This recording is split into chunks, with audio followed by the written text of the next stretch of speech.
Jamie, elle fait 15 000 choses. Elle a fait un master en textile, marketing digital, décoration événementielle, pack de savoir-faire textile, fresque, post-accouchement avec son conjoint qui croyait pas du tout dans le campus. Elle s'est inscrite quand même. Elle nous a rejoint il y a 2 mois. Et elle a vendu 50 cartes de Noël. Elle y croyait pas.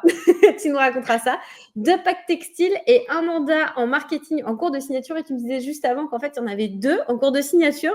Jamie, est-ce que tu peux me raconter un petit peu qu'est-ce qui t'a amené dans le bootcamp et comment tu te sentais justement avant de rejoindre le campus? Qu'est-ce que tu cherchais? C'était quoi ton point de blocage à ce moment-là? Quand je suis arrivée, ça faisait déjà 3 bootcamps que je suivais, en fait, pour me donner le feu. Faut savoir que le premier bootcamp, j'étais enceinte, en train de finir une formation en marketing et communication. Puis donc il fallait que je finisse ça, hein, j'avais pas le temps, mais ça me donnait le feu, j'adorais. Donc je suis le deuxième. Le deuxième, je finis en marketing digital. J'étais toujours enceinte, bientôt en train d'accoucher. Je me dis: «Non, c'est pas l'instant». Le troisième, j'étais enfin en train de me dire: «OK, j'ai tout pour lancer mon pack de savoir-faire textile, mais il me manque des choses. Il me manque un grand vide, en fait, il me manque des compétences entrepreneuriales».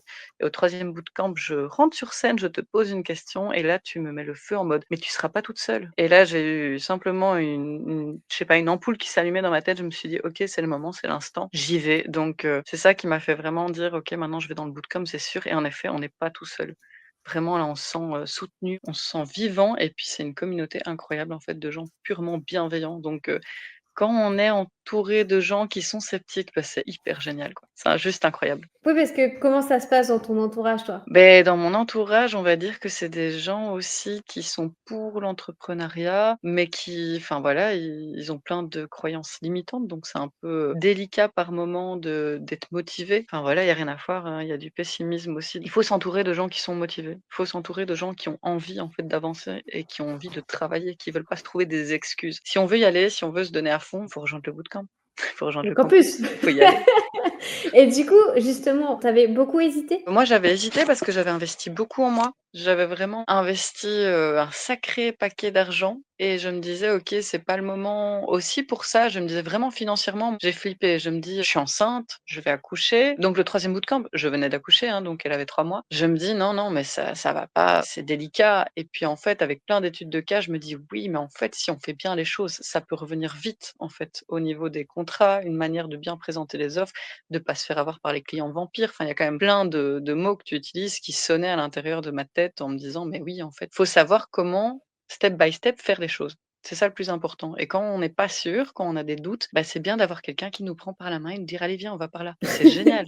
Et Donc qu'est-ce qui s'est passé depuis que tu as rejoint le campus? j'ai rejoint un équipage. En moins d'1 mois et demi, j'ai atteint mes objectifs. Alors j'ai accompli quoi? Donc j'ai enfin sorti mon pack de savoir-faire textile autour de la linogravure. Donc il est fini, mon packaging est tout fait avec amour par moi-même, par mes petits soins en gravure laser. On m'a dit: «C'est pas possible de faire des photos en gravure laser». J'ai fait: «OK, alors je vais le faire». Donc j'ai fait maintenant toutes des photos en gravure laser en me disant: «Challenge accepted, c'est bon». Et «Oh, c'est beau, tu peux m'en faire?» «Bien sûr». J'ai fait tous les cadeaux de Noël aussi avec l'empreinte de mon enfant, découpée en gravure laser. Enfin, ça a fait des super Trop boules de mignon. Noël pour tout le monde. Donc de ça, on me demande: «Tu peux faire l'empreinte de mon enfant?» «Oui, bien sûr, pas de souci». Donc ça s'enchaîne aussi, c'est assez sympa. J'ai fait un marché de Noël, je n'avais rien à vendre.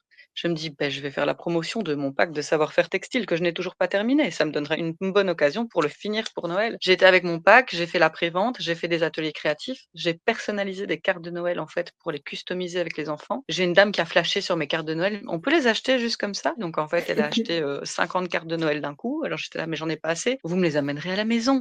Donc j'ai une commande de, voilà, 150 francs, en fait, de cartes de Noël, d'un coup, alors que c'était pas du tout prévu, donc c'était sympa. J'ai eu 2 précommandes de packs qui n'étaient pas finis. Donc il y avait 2 personnes qui comptaient sur moi pour les avoir au pied du sapin, donc c'était encore plus motivant. Et j'ai fait plein de tampons personnalisés par rapport au goût des enfants. Donc en plus, j'ai plein de tampons pour pouvoir aussi donner des futurs ateliers créatifs parce que ce pack me sert aussi à donner des ateliers. Donc déjà là-dessus, beaucoup de choses. J'ai eu 2 clients en marketing digital, Est-ce que tu peux nous parler j'ai un eu petit peu de cette histoire de client marketing digital? Parce qu'on peut remettre en contexte sur comment ton conjoint, il vivait cette idée que tu puisses rejoindre le campus et sur le scepticisme qu'il y avait avec. Alors, il était très sceptique évidemment. Il était en train de me dire: «Mais non, mais les gens qui vendent des formations, c'est probablement une arnaque, c'est juste en fait pour vendre la formation, c'est comme ça qu'ils se font, leur budget». Et moi avec tous les en fait, les contenus que je vois déjà gratuits, tous les tips, j'étais là: «Oui, bon, on va pas discuter avec les gens sceptiques à un moment, enfin ça sert à rien, c'est de l'énergie perdue, mis à la poubelle, ça ne sert à rien». Malgré ça, je suis très têtue, je me suis dit: «J'y vais». Et en effet, en fait, rien que les offres, le fait que j'ai trouvé ça, j'ai été soutenue, on m'a dit: «Attends, on établit les offres, l'offre Magellan, OK». En 3 jours, j'ai pris tous les modules, j'ai établi mon offre, j'ai travaillé pendant 3 jours comme une dingue, j'ai présenté la chose et en effet, pour mon premier contrat, il est hyper motivé. J'attends toujours qu'on finalise les choses. Il doit parler avec un comité, mais en gros, mon premier contrat, au bout de 2 mois dans le campus, ça va être quelque chose entre 19 000 et 30 000 francs, un contrat annuel. Je crois que c'est assez efficace. Donc les gens sceptiques, je suis pas sûre qu'il faut les écouter tout le temps non plus, quoi. C'est énorme et on parle de francs suisses, donc francs suisses, c'est plus élevé que les euros. Actuellement, oui, donc pour, 96-97 centimes d'euros, on est à 1 franc suisse. Donc Donc on est à un peu plus de c 30 000 € si j'ai choisi la plus grosse offre et tu en as une deuxième aussi qui est en cours et qui t'a apporté ce contrat, ces 2 contrats? c'est le sceptique, c'est mon compagnon, c'est mon incroyable conjoint qui est sceptique, mais qui est le meilleur manager du monde. Il croit en moi, mais il comprend pas le chemin que j'utilise, en fait, pour aller au bout des choses et il comprend pas qu'en fait, une communauté, ça aide énormément, ça soutient et puis quand on sait pas, on pose une question, il y a plein de réponses, il y a plein de filons, plein de tips. L'important pour moi et c'est ça que j'ai compris et c'est ça qui m'a fait tomber, la pièce un peu comme ça qui a allumé l'ampoule. OK, en fait, l'important, c'était de pas être seul et d'avoir les compétences entrepreneuriales, même si on est bon vendeur, parce que j'ai été vendeuse et collaboratrice marketing et je n'étais pas bien en marketing, mais ça ne suffit même pas. Je veux dire, il faut vraiment avoir un soutien et un chemin qui t'explique clairement: «T'inquiète, passe par là, ça va être plus simple» et clairement, c'est plus simple, Et qu'est-ce vraiment. qui, par exemple, t'a le plus aidé dans la communauté ou dans le campus? C'était quoi ton coup de cœur dans ton expérience? L'équipage, c'était assez génial parce que c'était assez efficace. On se dit vraiment, on se met des deadlines toutes les semaines. Toutes les semaines, on fait le point des objectifs qu'on a eu, de l'objectif à avoir. On se rappelle que dans 1 mois et demi, c'est ça. Pourtant, je n'étais pas très douée pour remplir le carnet d'équipage à chaque fois avant. Je le faisais pendant la séance ou j'oubliais carrément. Mais ça n'a pas empêché en fait l'efficacité du groupe, de la motivation et de la bienveillance qu'il y avait autour. Donc ça, c'est vraiment génial. Et puis, j'aime beaucoup aussi les feux de camp quand on a des réunions justement et qu'on parle toutes. C'est ça, c'est l'énergie que ça dégage. Les tips sur le moment, ça donne un coup de boost. On parle toujours des réussites, c'est super important. Parce que moi, je me suis dit, c'est pas grand-chose des cartes de Noël. En fait, j'ai écrit un petit post et quand j'ai vu toutes les réactions, j'étais là: «OK, en fait, merci, enfin, ouais, OK, enfin, c'est vrai que c'est super cool» parce que c'était complètement inattendu et sorti de nulle part. Donc c'est vrai que tout ça, ça fait tellement du bien. Donc il y a plein, plein de coups de cœur, en fait. C'est pas possible d'en choisir un. Je suis pas sûre que ce soit possible. Et qu'est-ce que tu dirais à quelqu'un qui hésite en ce moment à rejoindre le campus, qui est comme toi, à se dire: «Est-ce que j'y vais? J'y vais pas?» C'est une grande décision, une décision importante. Qu'est-ce que tu as envie de lui dire? Je vais pas être très originale, hein, mais je dirais fonce parce qu'en fait, enfin, c'est ça, il y a un moment, tu sais pas, tu doutes, est-ce que tu veux rester à douter toute ta vie ou est-ce qu'il y a un moment, tu as envie d'y aller? Donc si tu as envie de rester dans le doute, que tu as peur et que tu le sens pas, ça sert à rien parce que les choses ne vont pas se faire toutes seules. Mais si tu as la rage de dire: «OK, maintenant, c'est mon moment à moi, j'en ai marre de perdre mon temps et je vais y aller à fond», bah, tu vas. C'est juste ça, faut juste y aller, quoi. Il y a un moment, c'est ça, c'est faut arrêter de se poser des questions, faut se mettre à fond, quoi. Si on veut. Si on Merci. veut, si on veut pas, hein, mais faut y aller, quoi. Ouais, je t'avais dit en deuxième je veux te voir, sur le prochain, bootcamp. Merci à Et là, toi. tu m'as dit: «Mais attends Clem, 2 mois? Je fais déjà ma première étude de cas».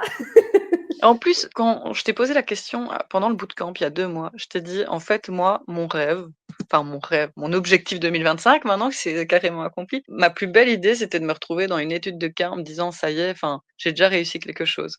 Et là, j'ai reçu un message, j'ai eu mais des palpites en on me pose la question: «Tu veux faire partie du bootcamp et partager ton histoire?» Je suis là: «Oui, je veux bien». Enfin, c'était juste, hyper émouvant. Enfin, franchement, je m'y attendais pas du tout. C'était une super belle surprise et ça aussi, en fait, c'était enfin, très gratifiant. Il y a plein, plein, plein de gratifications et puis c'est génial. Je sais même pas si ça se dit, mais c'est génial. Je te remercie beaucoup d'être venu. Je suis vraiment contente de te voir ici parce que je me souviens de toi sur live de clôture et tu y allais à fond et en plus de ça, tu es maman d'une petite fille de 3 mois, faut le rappeler aussi. Enfin, au Oui, moment où alors tu 6 mois fais maintenant, 6 mois, 6 mois. donc tu as À fait ce ça en moment-là, 3. parallèle, Oui, oui, donc c'est chaud, hein, parce que franchement, j'ai récupéré des heures où j'avais plus de liberté entre 22 heures et 1 heure du matin quand elle s'endort et à chaque fois je me disais: dors» et en fait je suis là: «Non, je suis trop motivée sur mes trucs». Dès qu'elle fait la sieste, je suis motivée sur mes trucs et en fait tout ce petit temps-là, parce que je suis vraiment 24/24 en train de m'occuper de ma petite, enfin je veux dire je suis constamment à la maison en ce moment-là, je dois me lancer en freelance. Là, c'est mon optique et le bébé ça aide aussi, hein, mais le peu de temps que j'arrive à mettre partout, ben, on a déjà des purs résultats donc comme quoi c'est purement faisable pour tous ceux qui ont un minimum de volonté, de motivation. Faut juste y aller, quoi. Waouh! Enfin, voilà, merci encore à toi et à toute l'équipe, Merci. en fait, vous déchirez, vraiment. Merci. Avec Merci plaisir. Émilie.